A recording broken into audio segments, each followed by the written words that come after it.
ଏକ ସମୟର କଥା ଅଯୋଧ୍ୟାରେ ଶ୍ରୀରାମଙ୍କ ରାଜ୍ୟାଭିଷେକ ପରେ ସମସ୍ତ ଦେବଦେବୀଙ୍କୁ ଭୋଜନ ପାଇଁ ଆମନ୍ତ୍ରଣ ଦିଆଯାଇଥିଲା। ମାତା ସୀତା ନିଜ ହାତରେ ସ୍ୱାଦିଷ୍ଟ ଭୋଜନ ପକାଇ ଭକ୍ତିଭାବରେ ସମସ୍ତଙ୍କୁ ପ୍ରସ୍ତୁତ କରୁଥିଲେ। କିନ୍ତୁ ସେ ଭାବିଲେ, ମୋର ଭୋଜନ ଯଦି ଶକ୍ତି ସ୍ୱରୂପା କାଳୀମା ସ୍ୱୀକାର କରନ୍ତି ତାହେଲେ ଏହା ସର୍ବଶ୍ରେଷ୍ଠ ଆଶୀର୍ବାଦ ହେବ।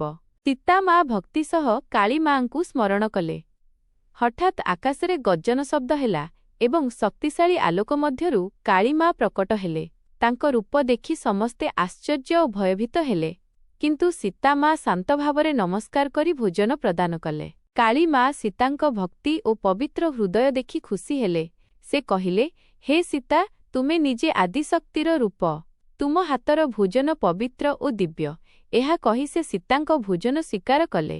ସମସ୍ତ ଦେବତା ଏହି ଦୃଶ୍ୟ ଦେଖି ଆନନ୍ଦିତ ହେଲେ। ଶ୍ରୀରାମ ମଧ୍ୟ ସୀତାଙ୍କ ମହିମା ବୁଝି ପ୍ରସନ୍ନ ହେଲେ। କାଳୀମା ଆଶୀର୍ବାଦ ଦେଇ କହିଲେ, ଯେଉଁଠାରେ ସତ୍ୟ ଭକ୍ତି ରହେ ସେଠାରେ ମୁଁ ସଦା ବସିବି। ଏହାପରେ କାଳୀମା ଅଦୃଶ୍ୟ ହେଲେ ଏବଂ ସମସ୍ତେ ସୀତାଙ୍କ ଭକ୍ତି ଓ ଶକ୍ତିକୁ ନମନ କଲେ। ଏହି କାହାଣୀ ଆମକୁ ଶିଖାଏ ଯେ ସତ୍ୟ ଭକ୍ତି ଓ ପବିତ୍ର ମନରେ ଦେବୀ ସଦା ପ୍ରସନ୍ନ ହୁଅନ୍ତି। କାଳୀମାଙ୍କ ଲାଗି ଲାଇକ୍, ଶେୟାର, ସବସ୍କ୍ରାଇବ, କମେଣ୍ଟ